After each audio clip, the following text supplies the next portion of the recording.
Hi, today I have a very special guest. Every guest is special to me. An immigrant who was born in Hong Kong and come over to United States with her parents who wanted to live in their American dream. And Hong Kong is very dear to my heart because I was an expat with my husband and two young boys living in Hong Kong from 1996 to 98. We saw the turnovers and British to China, one country, two systems, and we saw the flag change, and Hong Kong is very, very dear to my heart. It's very sad to say today's Hong Kong is falling under the iron fist of Communist Party of China, and we need to know what happened in Hong Kong and the people in Hong Kong and also people who escaped and come to this country. So I'm going to let my guest to introduce herself and her family stories. Hi, Sau. Welcome to joining me. I really appreciate it. As I said, you're the first an immigrant on my show who was born in Hong Kong. So give us some background story about you and your family. Yes, I was born in the New Territory of Hong Kong, and I was 4 years old when I came to the United States. I'm the youngest of 7 children. The eldest had already been married and moved to married a man that was a citizen of the United States, so she had already been there. But I came to the United States when I was 4, started kindergarten here, did not know any English, but of course I wanted to assimilate. Very important to do that. And in fact, my sister reminded me, she said, I wanted to play with the kids here. Yes, it was a dream. It was my parents' dream to be living in the, land of the free, land of opportunity, and get away from China. They, during the times of, I think they lived through the Great Leap Forward, and I guess knew what happened inside of China at that time. Yeah, they've experienced a lot of hardship. They're very poor. In fact, my dad always, reminds us to this day that, he didn't even have a good shirt to wear to his own wedding. So, yeah, they have a lot to be thankful for. But, growing up, they did not indoctrinate me in a lot of things like this, but I hear them speak to each other. Mm-hmm. And growing up, just hearing the name, and I'll say my native dialect, I speak Cantonese, the name Mo Jack Dong, as you know. Yeah, that always brought dread. That just brought dread, and just it was eerie, and it was not good. It was like that was an evil man. So just growing up, without being told a lot, I knew a lot that it was not a good system to live under. So my parents brought us over when I was very little. I started kindergarten, finished college here. Parents owned a restaurant, the American Dream. Yeah. Where was the restaurant? It was in Phoenix, Arizona. Okay. Yeah, it was in Phoenix, Arizona. We actually had two. Had a smaller one, and then it became successful, and then had another one. Hard work and being young, being very gregarious. Maybe I didn't understand. Had some frustrations, but I still did my homework. Yeah, to this day. I study better at restaurants, believe it or not. Right. I saw lots of young kids still helping, like young people helping their parents running restaurants and small business. And it's very common for you to do that. Yeah. So, I do appreciate it much more now, just what my parents sacrificed. When you're younger, you say, how come I cannot go out with my friends? How come I can't go to, homecoming or the prom? But now I understand. And, before my mom passed, I made sure I thanked her very much, for all the sacrifices and everything. She worked so hard to bring us here.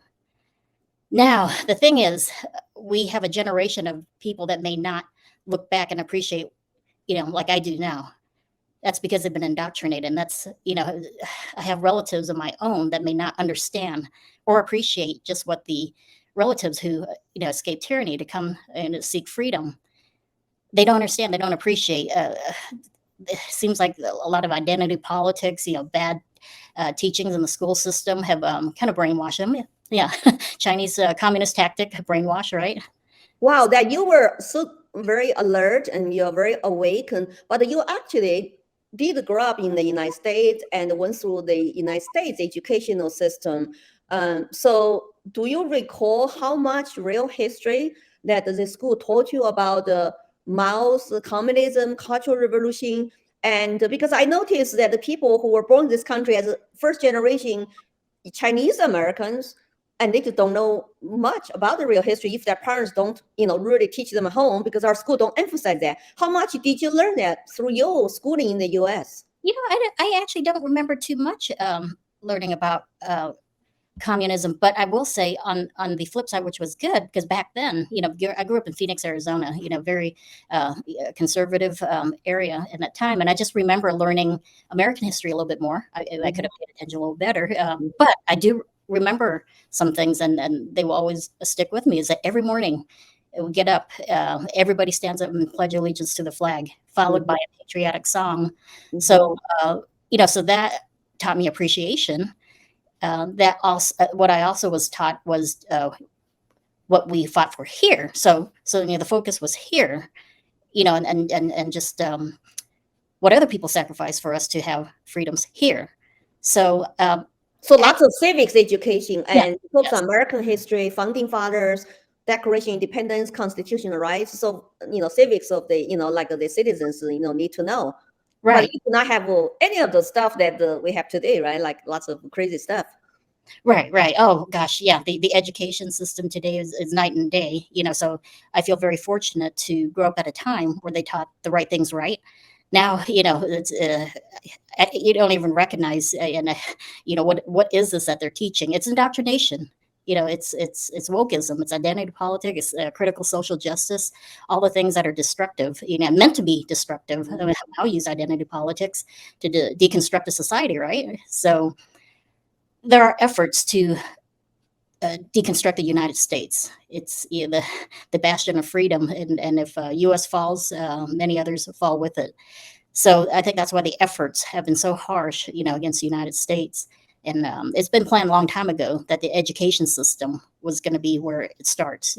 Planned a long time ago. They may not have to fire a shot; they'll just come for our kids, and we see that's what's happening. So it is a little bit of upsets, and not just some of my young relatives, but other people's, other people who fled for their lives just to give their children a good life. They worked real hard, sacrificed a lot, so that their kids don't have to go through those hardships, and maybe just figure, okay, they have a good education, get a good job, they're happy parents.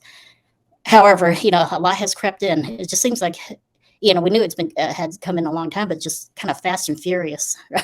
Well, your parents probably educate you well at home. You know their stories. I mean, like they're typical immigrant generation, come here with, without anything, but just by simply being working really hard and start some little business and put their kids in through colleges. And when did you have that kind of waking up moment in the United States? And like, how old were you that time when you start to notice it's like, oh, America is not like doing something right, or it's going down the wrong path? When did you have that waking up, enlightenment moment? Must have been a slow learner, because I was a little bit older. I was never really one who followed politics, paid attention too much to it. But I will say probably around 2014 is when I got the daylight scared out of me, when I see what is happening in our world, where the respect for law and order was demonized, a call to actually harm or even take down those. 2014, what event? What event that make you feel scared? There were several, actually. Just here domestically in the United States. I'm trying to think which city it Was was. it under Obama administration? Yeah, several things happened then. A Michael Brown incident, I think, because then that kind of triggered off, the disrespect for, hardworking police, the law and order system. So that part, it's like, that doesn't sound right for the ones that are protecting us. I mean, if it's, like tyranny, that's different, but that's not what I saw anyways. And other things that were happening that around the world, was very upsetting to me, that like ISIS beheading journalists, and there were 2 journalists and then some aid workers. And it's just like, how come it just seems like it was growing, seems Of like, course, in Hong Kong, 2014 also, right? Hong Kong. oh, the umbrella movement, the protesters in Hong Kong, mostly young people, saw that China was not following their agreement in that Sino-British Joint Agreement Pact that was signed by Margaret Thatcher and then the Premier of China then, that they were going to leave Hong Kong alone. I mean, one one country, two systems. They were going to give them, supposed to leave them their autonomy, and all China was supposed to do was take care of defense, and maybe foreign affairs. They were just supposed to leave them with their autonomy for 50 years. So that would have been 2047 that they should have been left alone to the way they saw fitting, with their freedoms that they had enjoyed. But China, breached its agreement by saying that, okay, these elections, you can only elect people that Beijing selects, that China deems worthy. They So have to nominate. They have to nominate candidates put on the ballot for you to only pick those nominees, right? so Like that's they like have the right to nominate. You don't just put everybody on the ballot as people. right. So the young people said this is a breach. This is not freedom. You're not giving us really a choice. You're messing with our election process. So that protest, I think it was 2 months that happened, but Beijing still picked that Carrie Lam, ultimately picked Carrie Lam, who, I'm just seeing that had hand in so many things that probably brought us to where we are today, Hong Kong, to where it is today. What she had proposed was the Extradition Act, Yes. for whoever China would deem as like a political enemy or a criminal, that they must be extradited to China to face charges. And, that, of course, caused big protests because they can deem anybody, they can deem anybody. And As that was 2019, right? It was like a huge. I mean, it's Yeah. like think about like 7 million people in Hong Kong. They had about 1/3 of a population, different group to go out to support students' protests. And from the legal professionals to the teachers to the senior citizens. I was so impressed how much support the young people started to get support from all over the Hong Kong, and but Well, still it did not end well. yeah, President Trump also supported them. I believe he signed an act that says that we were not allowed to sell ammunition to those that would try to shoot into the protesters. And so I think he showed support in that way. But of course, China wouldn't like that. but of course, he stands for pro democracy for them. He was in support of them. But what happened? It just seems like for them, it was like the gift that didn't stop giving. COVID came around, and then they were able to disrupt the protests. They will say that, oh, national security, you cannot protest. Anyone who's out protesting will be in violation of the national security law that they enacted, I think, June 30th of 2020. So they imposed the national security law. Yes, and right. And do you still have family, lots of friends in Hong Kong, so you can get the update information from them? I can't. I'm not that close to them. I do have some. I can try to find out more. One thing I did find out is that they still have Facebook, and they still have Google. But one thing I did learn is that the WeChat, while they give to Hong Kong for convenience, so they can do business or communicate with people in China. Mm-hmm. I have someone I know said that he just noticed that the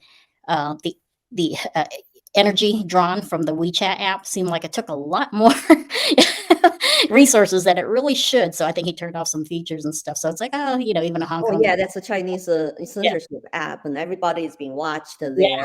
But here's something I remember clearly. 2019, I was glued to TV to watch the Hong Kong protesters, and the students, of course, they were not armed, they were disarmed, but they were holding a big sign to say, we want we want the Second Amendment. Oh yeah. I think they do that.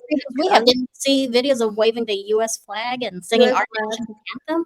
That meant a lot to me when I saw the videos of that. Yeah, that meant a lot to me that they know what freedom is valuable. And these young people, I mean, ready at the start of their lives, want things that we here in America take for granted, and some are trying to thwart, trying to undermine. At the same time, our young kids are demanding government gun control, where Hong Kong young people want the Second Amendment because, see, I think the Hong Kong young people, because they were never under communist rules, so their minds are free. Not like in mainland China, there are lots of young people, if they don't have truth, they don't have internet access, so they're being brainwashed. Yes. For past 70 years, think about the Chinese, right? And luckily, some people are breaking free by using the firewall, like VPN, something to cross the firewall to access free internet access to truth. But Hong Kong, because they had the access for all those years, so they just could not, submitted themselves to the one-party dictatorship rule. Like I remember they pushed the patriotic education to Hong Kong students. Joshua Wong, he was only like high school student. He organized protests like, we don't want to brainwash, so-called patriotic education by CCP. And then they protest in universities and all that. But I was just so, so impressed with their courage. And Yes. but it's so sad that, COVID came, the whole Right. world has gone tyranny almost, like, right? It's like, that's how lots of people waking up in 2020. Right. Right. Yeah. That in more ways than one, that period really broke my heart because, with them undermining the protesters, they did a lot of other things. They were able to capture this, I guess you can call him political prisoner now, but a media mogul named Jimmy Lai. He actually escaped Mao's Great League. China, yes. He was 12 and he, got away. I think he's from Canton, China and Guangzhou, China. On the And boat. I heard it's on the boat, like a refugee. yeah, he stowed away at 12 years old. Yeah, just to escape that. And he made a life for himself by working in a sewing factory. And he learned English, being in Hong Kong, working in a sewing factory. And then he became a self-made person. He invented a Giordano clothing wear, and that's where he made his fortune. And then, he slowly got into publication. And I think where he made enemies with China is because he had a periodical that spoke out against them, mainly against the Tiananmen Square. His Apple Daily newspaper is totally free, speech advocate. So he will report the truth, right? Right. Apple Daily, yeah. So that was about that time, that they, made all sorts of charges, shut that down, got him, arrested him. I think they've got him recently on fraud charges and violating assembling, unlawful assembling. So he's gotten, I think, 14 months for the unlawful assembling and probably about 5 years for fraud charges. And now they moved another trial to September of this coming year for him possibly violating the national security law, that they came up with in June of 2020. And if he found guilty, it's lifetime imprisonment. So, I mean, this is a 75-year-old man, who escaped communism only for it to come back full circle. And he's a superhero to all of us because he's a billionaire, self-made billionaire. He could go any other countries where he was still before he was arrested, but he chose to stay in Hong Kong. He supported students. He said, I'm not leaving my student, young people in Hong Kong. I support them, and this is my home. I'm going to stay here. It's just so heartbreaking to see that now he does not go, he does not get a fair trial. And it's like a free speech supporters, journalists all get arrested. And also the elected Democrats, legislators get thrown in jail, arrested. Right, because they oppose, they have different, the wrong thinking, according to the they supported students, so it's a seems like it's communist tactic, right? It's like once they get a ruling party position and control the country, then they always go after their political prisoners. Yeah. So that all these things I'm thinking about is just that our precious First Amendment, they were attacking, like crazy there. In fact, it's still not stopping. They're getting rid of the media that would tell the truth and make it kind of state run, just like they do in China. As you mentioned, the journalists, can be imprisoned. And they are also, they had this written down, they are implementing the internet censorship and surveillances, to Hong Kong. I think a year ago there were 8 websites that they block, and still very far away from mainland. But I think slowly they're going to, have it to be like China. What I am learning is that they have plans for Hong Kong, Macau, which is the other special administrative region. Right, I've been there too, yeah. Right. So them, and then Guangzhou and then some other cities, they want to formulate this Greater Bay. Let me say the formal name. It's Greater Bay Area. Yeah, it's got the Guangdong, Hong Kong, Macau, Greater Bay Area.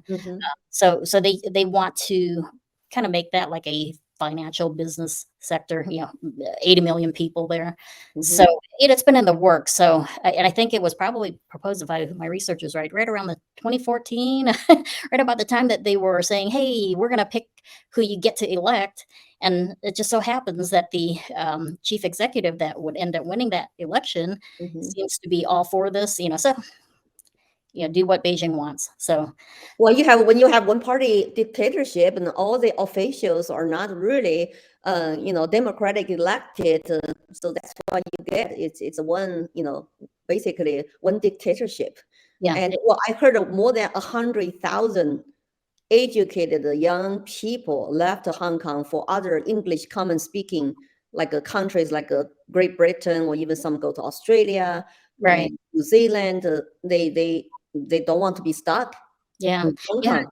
Yeah, Britain, they made some allowances for I think just shy of 3 million Hong Kong citizens to apply for visas, to live there and then apply for citizenship in like a 5-year period. So they offered that, and I think that Boris Johnson, even acknowledged that national security law, was a breach of that Sino-British joint agreement. So he said that.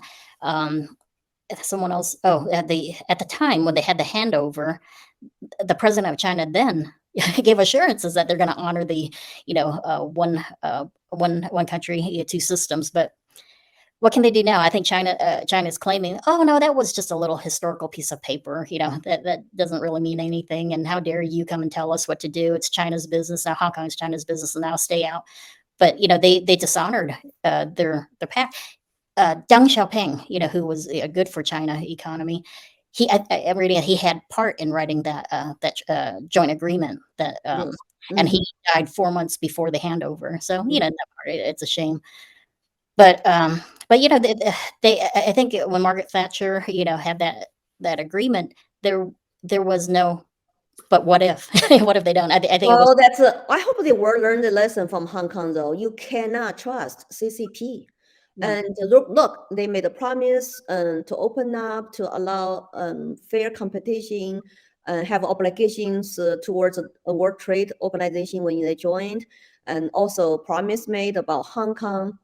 And no, they broke all the promises at the same time, and they act like a world bully. Bully other people, threaten Taiwan, and even threaten American politicians, put them on the blacklist if you don't, appease them when it comes to deal with Taiwan.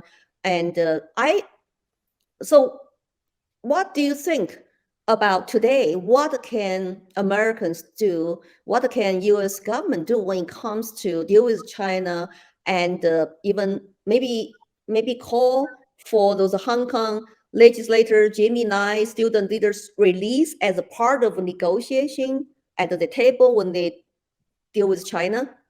Yeah, I'm just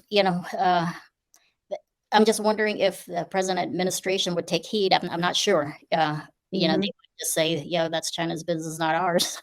But we certainly, we Americans, because you, as I know you definitely can see what is happening. The communism that has come to America and trying to destruct us within, call it out, bring it to people's attention. And you've been doing a great job. You, Thank Van you. Fleet, and many others have done a very good job in sounding the alarm, trying to educate people, and that's what we need to do. And I think the more awareness, and maybe there might be some people in position to not do business, with China, maybe a way of making a statement. I think we as Americans, I understand, like, if everybody just maybe, you can't buy all things are not made in China. They seem to have a corner of things, but they said if you can just whittle back some, it might make a difference. It might send a message. It might, impact them. Right now, I know, I believe mainland China, many of their local cities have been hit hard because of the draconian lockdowns, that Right. impact the economy. So I think they are relying on Hong Kong, like trying not to do too much to discourage business being done in Hong Kong. So if we can alert people more to how China, first of all, is dishonorable. You can't, they Not keep trusting. their agreement, so that's one thing. And Mhm. make probably, like you said, make contingencies. Like, there are some things we want to see, and if it's loud enough or many enough, maybe it can have an impact. Right. It can Tell have an. us about your organization you started and with the podcast, and what motivate you to start organization like that in Florida. Okay. And yeah. Yes. Asians for Liberty is our nonprofit organization. We want to help educate, not only just Asians, but anyone who's liberty loving to recognize the communism, to maybe pay attention to the history that it's repeating itself just under a different name. You know, So what do you say today in America? What names you say now they're using are similar to communism, socialism they're pushing? well, the whole the critical race theory, the identity politics of it, using Marxism instead of class distinction, they use race distinctions now as a way to fracture us, to have us at war with each other, to come up with grievances, Mhm, to always go against the capitalists, mhm. to try to say or to make people think, the socialist communism is the way. It's the only fair. It's against the supremacists or the the colonial. They use all sorts of terms to demean hardworking individuals that believe in you work well and then you will be rewarded well and then you can be generous and give to others, and those who start maybe simple have opportunities here in America, and not listen to those that say that, oh, you're being undermined, you're a victim, play the victim card. These are all tactics, and that Mao used that identity politics to get the non-property owners to be disgruntled, to hate the wealthy landowners, and they just want their land. So that was one way to get it, so that he can accomplish, their, I'm going to call it wicked schemes, because it was wicked. It cost millions of lives. So they're playing that whole identity politics, the social justice cry. And even though Lily, you and I, we're minorities, we're females, but yet somehow we're supposed to be what those woke call us white adjacents or white allies, because we're White supposed. presenting. My co-host Amani was called a white presenting. She is one of the dominant groups during the work training for her tutor job as a K to third grade teacher.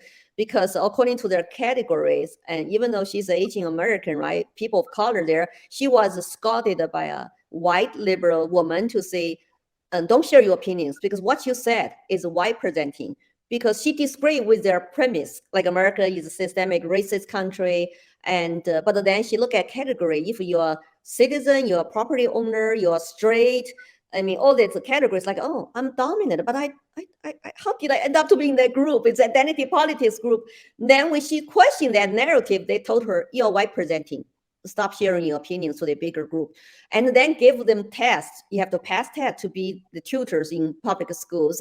So she no longer, of course, works for them, and bless her heart to be brave to come out to expose the training. And so if this can happen to minorities like her, can happen to everybody. So it's not about your skin color, my skin color, race anymore. It's about ideology. Do you Mhm. want to conform, submit to our narrative ideology or not? If you're not, it doesn't matter your skin color. If Right. you're black, you can still be called a white presenting. No, it's true. I Yeah. keep going, right? Right, that's exactly what it ultimately comes down to. Yeah, they want your mind. They want to control your actions. They want to control your speech. They want to control your behavior. Yeah, and ultimately the communists, yeah, they want to control our thought. And they will push you to reform your thoughts. Is that what Les White lesson DEI training about? Reform yourself, denounce your privileges, and apologize. Denounce your ancestors. And it's so sad to say what we saw during Mao's Cultural Revolution happening here. So what links and website do you have for people to follow you, get involved with your organization? Okay, asiansforliberty.org is the website, but you can follow me on Twitter. It's at Asians Liberty on Twitter. I think you'll have that on your YouTube, right? Yes, we will share all your links. Yes. Yeah, that'll be the best place to follow Asians for Liberty. There's a lot of we want to do nationally. We do want to wake people up to how they're playing us to our own demise. That's really what they want to undermine our society right now. They want to undermine freedoms, Mm. and we just want to sound alarm everywhere. I saw some research that 10% of all registered Asians that were registered to vote didn't do that in November of 2020, and I understand, yes, some in some local or state elections, 10 people can, 5, 10, 20 people can make a big difference in certain elections. So that is something I'd like to, encourage. Hardworking. There are some very hardworking Asians who just feel like, I know I'm too busy, but it's like if it can make a difference in your future and your kids' future and that for our country, it just might be worth it, please. And just to understand, who the candidates are and what they stand for, and if there's anything we can do alongside to help. But right now, it's just opening up the eyes of we are at war, ideological war. They're brainwashing our children and even grown people, into hating, capitalism, hating freedoms, hating the idea that you can speak freely, that you can defend yourself, that you can keep your property that you work so hard for and give it to your heirs. Just things like that they make it, they want to present as evil. So we need to stop that and just, we can just wake a handful of people up and teach them to go and wake some other people up. I think we can we can make a huge difference. I like the saying, it just takes a pebble to start an avalanche, right? Yes, we have a New Hampshire Asian American Coalition. I'm the chair, and we have been organizing for 2 years. And we do advocate also for Asian Americans in our state. If there is discrimination and racism against them, then we are there to advocate for them, right, to help them. But we also educate them about civics, their rights, and also the American history. To say what your rights are. And most of them, they don't like what's going on in today's education school system. And they are socially actually pretty conservative.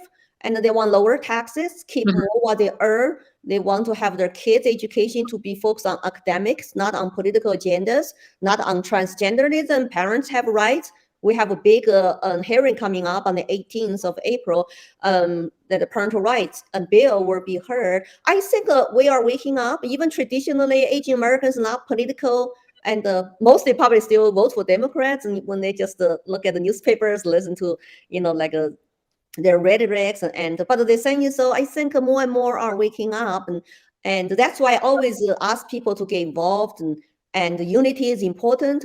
Regardless of party, we all are Americans, and we all have a common ground. We want our kids to live their American dream and have a good future, have good jobs. There's so much common ground we can work on together. This identity politics is not good, for anybody, right? Because we're actually, making our country like a worse shape, and we all feel poor now because high inflation, government spending, but at the same time we're fighting each other tooth and nail, so divided.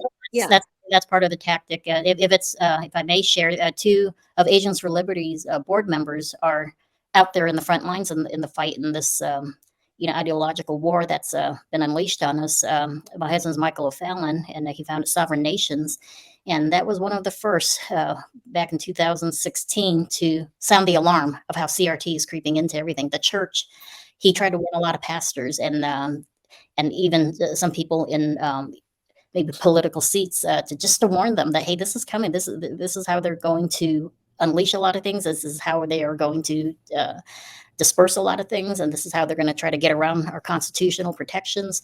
And it was hard for a lot of them to hear. Maybe some did finally understand, and join in the, I could call it fight, but it's a stand. It is a very important stand, and so very, very grateful to my husband to sound that alarm. And through that, he has also been the architect for this think tank called New Discourses. And the founder is Dr. James Lindsay, who has been a warrior. And I really appreciate G. Van Fleet referring to him as the leader in this fight, against the American cultural revolution that is here in our face. And people need to see them for what they are. And we have to defend our freedoms now, because we don't want that door to slam shut, but once it does, I dread the thought. But now's the time. So we had him on our show, right? Me and Xi Van Fuli and James Lindsay, we all are actually warning people, because she and I both survived mass cultural revolution, and James is leading fight against cultural Marxism. But lots of people I run into, they have no idea about what is mass cultural revolution. Like I told them about the 10 classes, and like 5 under oppressor, 5 under oppressed. It sounds familiar with today's CRT or they promote the equity agenda. Oh yeah, Equity is a communist term, equal exactly. outcome. How do you achieve equal outcome without use government force to redistribute wealth, right? Right. And I heard that equity all the time growing up in China. So, and the social justice too, not justice, but the social justice. Yeah, It's like, why are we buying to all that? Same right, thing. right. All these catchy terms that don't really mean what they sound, So let you me know. ask you, how did the woke movement infiltrate into our Christian churches and gain lots of support? And I mean, like, I know the CCP infiltration into America has been decades and even got worse after Xi Jinping become the new, chairman, the president of China. But how, and they did infiltrate into Chinese churches too. But how did this infiltrate into like American mainstream churches? Yeah, they through high places in high level conventions, prominent pastors, get them to all teach the wrong message, the toxic message. Some, I don't know if they actually believe it, but that there are people who are funding, the agenda, for the reasons, and maybe they get some people who say, you have been guilty, even though they themselves have not been guilty, just a system of racism, and if you really want to be close to Christ, you need to repent of your your sin of racism, even though unconscious, and that's not the gospel. But somehow they've got some leaders to get that message out, and even try to make it positions in the conventions. So there are some high powered people. I'd probably The money involved, they should follow the money. Who is funding who is giving money to who, right? yeah I there know CCP through United Front, and they spend lots of money on propagandas overseas. And of course, TikTok and got 150 million users, Americans. It's like a 100. I call that 150 million tiny little spy balloons on everybody's cell phone. yes And they promote their agendas, and American Western version of TikTok. It's totally different from Chinese Oh, version that's of right. TikTok. Yeah. That's right. So they're promoting science and technology and patriotic education, nationalism inside the China's TikTok. But here it's all about identity politics and transgenderism and racial equity, justice, and think about all the people use them and they are voters, and some politicians use that for their campaigns. They could interfere with our elections. Yeah, So I've been calling, we need to have a clean, simple bill. Just ban TikTok, but don't put the other craps into the right. bill to Yeah, expand the federal government power to interfere with free speech and stuff like that. But lots of people don't realize how China has different version of algorithm for different TikTok.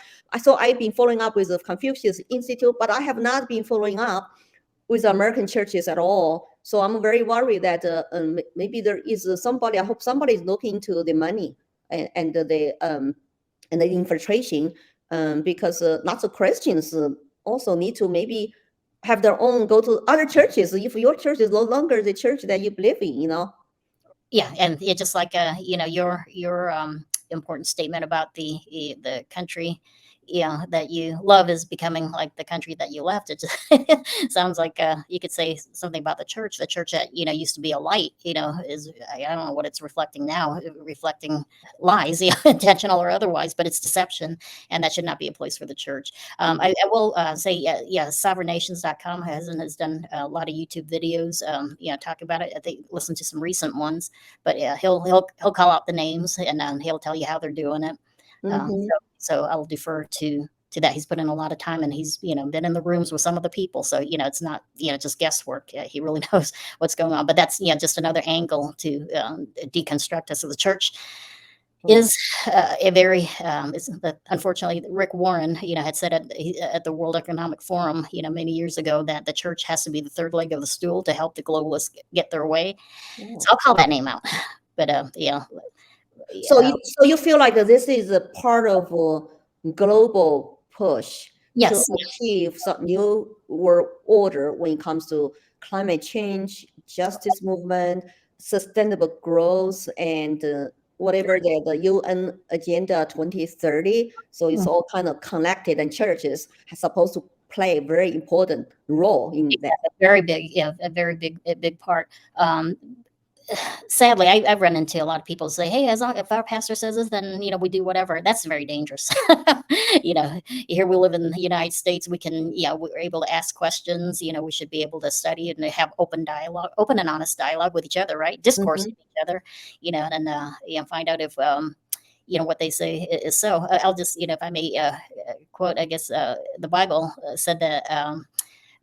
There were, goodness, why is the name escaping me? But Paul went and preached to Bereans, and they checked the scripture to make sure what he was teaching was true. So, I mean, if they can question, the Apostle Paul and his teaching of truth, and he was fine with them, yeah, go ahead and check instead of saying shame on you for checking me. If you Right, guys right. you don't like people testing you, but so Christians that aren't paying attention, are vulnerable, and we care very much, you know, Right, right. Just Christians like that our kids, right? Means like if parents are not paying attention, our kids all at risk and all being indoctrinated. And I thought the Christian conservatives, they should, not believe any humans. I mean, pastors are not perfect. right, They should be God fearing, believe in God and Jesus, but not believing your pastors. So they could be wrong. They're not perfect. They're humans. You right. know. No, you're exactly right. Yeah. So it's like Yeah. that's what we want to say. Point them out. If they're teaching something that is deceptive and dangerous, you've got to call them out. You can't. They use the same tactics. Or are you a racist? Or are you? Yeah, because there are some that are not white, and then they'll just say, oh, whatever name calling they want to do to get truth tellers to be silent. That's exactly what's going to be happening. My husband, a very good. A video to watch. It's the Trojan Horse series, so sovereignations.com. The Mhm. Trojan Horse series will be very informative in that arena. And that's where we have Dr. Mhm. Lindsay talk in depth, about how it's a Trojan horse, the social justice toxic teaching has entered the church. So I'd recommend that one. But as far as, Asian community, hey, we are going to be one of the fastest growing, ethnic groups. So it is valuable that we try to inform them about what is happening, help them open their eyes. A lot of them maybe just don't care, but maybe if you tell them enough and help them see how they're being deceived, how they're being played, and how they are trying to disrupt their future, hopefully Yeah. someone here. So Yeah. and again, I appreciate you and Xi and other fighters for freedom, that this is the time. The light's going to go out soon if we don't stand up. So It's a scary time. I come to this country in 1988. I have never been so terrified. I mean, I become accidental grassroots activist, and once I realized what's going on in our country about 8 years ago, and the country just got worse and worse. So 2020. I mean, I start to even dig out some of the memories I had from my childhood under Mao. I sweep them under the rug, and they start to come back. It's like when you have PTSD, your brain is just working really hard and have flashbacks. And I mean, that's why I realized I need to do more. That's why I always wanted to have this immigrants program. And so I started this January to say, why wait? I have to do this. I have to push. And hopefully we have the platform, more and more immigrants like you and me and others will come out to say we cannot keep our head in the sand. We cannot be silenced and still worry about lots of things, because time is critical now. Before it's too late, we see the writing on the wall. We need to come out, speak up, educate people, and draw the similarities. So I had the immigrants from like Africa, from former Czechoslovakia, and from of course like the China, and I'm hoping to get some Cuban and Venezuela immigrants come out to tell their stories, and more is better, because this is our country now. I mean, we come here, live American dream. Where will we go? And if America is gone, the world will be a very dark place. yeah. If America falls, I, I think everybody else will fall. Yeah, we are I believe we are the last stand. And we've got more freedom of speech. I know they're trying to whittle it down. It's I don't want to say joke, but it's like when you see like on Facebook, which I know you're being suppressed on, whenever they put that warning, oh, you might want to like fact check this, blah blah blah, or you sure you really want to watch this video? I think most of us, oh, I'm gonna watch this. You must not want me to see this. Well, there are lots of Chinese employees work for Facebook too. And I got fact checked this morning by posting a picture to, like for for people to warn the young people who march for our lives, who want the government gun control, to say you got to look at those Jews' shoes who gave up their guns disarmed by the lattes, and look at all those shows they were net to gas chambers. And Facebook fact check that post. And Wow. so I got so many people comments on that. They all are very upset with Facebook. I did not get any fact check on Twitter, but I got on Instagram and Facebook. That's why I urge people to go to Twitter more, because less censorship. And Facebook is just useless. When I post my political stuff, like even I interview you, this video, you don't get many likes. So it's on my YouTube, and I will put on Twitter, and then the Rumble will have our videos too. So I'm always telling people it's time for courage. Yeah, I it will is. not cancel myself at all, no Yeah. matter what. Right. So as long as you're not canceled until you cancel yourself, right? Right, There's right. lots of ways Exactly. we can speak up. We can do education, we can speak out, and we can get on interviews, and so let's keep in touch, and let's pray for Mr. Jimmy Nye. He's 75, still in jail, and pray for Hong Kong. I hope that we will see a free Hong Kong someday, and we will see Chinese people, 1.4 billion of them, be free from a CCP dictatorship. And the free speech and education is the key for them to seek the truth. I think once they know the truth, they might rise up to overturn, the CCP. Yeah, yeah. Well, I mean, we just had the A4 revolution. White paper, right? White White paper. paper. Yeah, A4, I think, because of paper size over Yeah, there. right. April proof. Yes. I mean, it seemed like that did something, right? It was not just one area, and I guess it was so large. And for our listeners, I'm not sure what we're talking about. That was because the draconian lockdown caused some people to die because they were welded shut in their apartment, right? And then the 10 fire. weeks. My friends in Shanghai were stuck in their apartment for 10 weeks without enough food to eat. They were getting really depressed. Yeah. Shanghai, so we couldn't even hear about it. Imagine other parts of China, no internet. You could not even hear about how many people died. We don't know. And so here's something I always say to people. I'm not so much worried about CCP. They are our largest security threat, but they're still far away. But I'm worried about their infiltration into America. And their supporters, their operative, their sympathizers, and the people who are enemies within, who allow them to do damages to our liberty, our country. Those are my real liberty threats daily in the United States. And some are elected officials. Yes, they're corrupted government officials. Attorneys or mayors. Yeah, we need to worry about those, and we need to call them out. Right. And so we'll continue this effort. I will give a note of some encouragement, while small, as long as it's in the right direction. I think some parts of New York, I think Los Angeles, and recently I understand San Francisco, some Asians are getting fed up, and are voting for the right policies, the ones that will support freedom. Maybe if it's deemed not enough, it's a movement, maybe it can wake up others. But I'm glad to hear some say, oh, we're not just going to vote for someone just because they're Asian anymore. We want to vote for the one that will protect our cities. And vote for the policies and the right values represent you and your family. Yeah, don't judge the politicians by their skin color. Right, exactly. Very important. So that's an encouragement I see that's taking place. Three cities that are very tough, that making a difference. So you keep going. I think waking up. Thank you so much for joining us today and to share your stories, and hopefully come back, and we'll get more and more people involved and join us. And so if you like our story, please share, and please like and subscribe. And if you are immigrant, you would like to come join us and tell your stories and share your worries about America today, and contact me, leave your comments below, and follow Agents for Liberty. We will put all Sau's links in the video descriptions. And thank you, Sau. I have a good week. We'll see you later. Bye. Bye-bye.